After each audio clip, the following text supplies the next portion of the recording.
नमस्कार प्रिय दर्शक बंधु केमन आছেন आशा करी सबाई भालो आছেন। आज के आपनादेर जोन्नो आबार एकटी नतून खबर निये एसेछि ता हलो मुखे हासि पकेट भारी।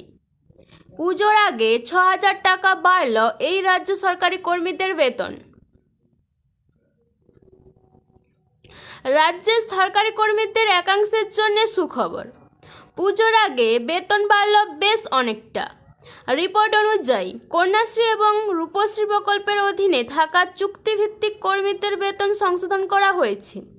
गत 2020 सालेर 16 अक्टोबरेर नोटिफिकेशनेर अधीने जे सकल कर्मीरा अंतर्भुक्त नन तादेर एई वेतन बाड़छे बोले जानिয়েছে सरकार।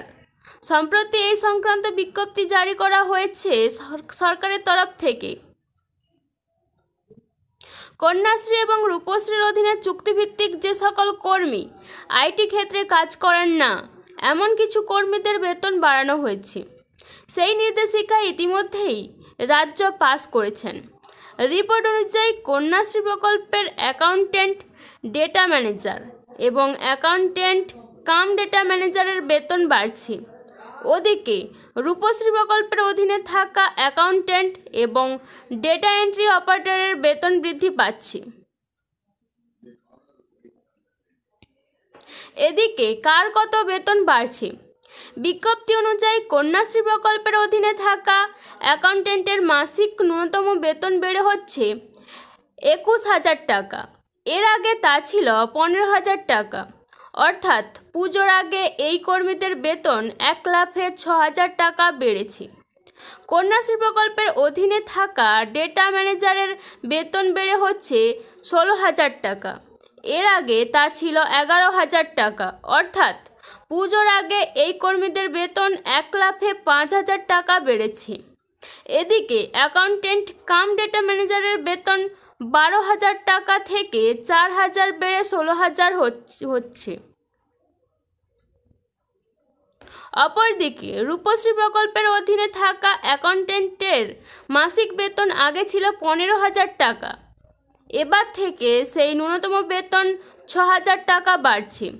অর্থাৎ এখন থেকে তাদের মাসিক বেতন হবে ২১,০০০ টাকা।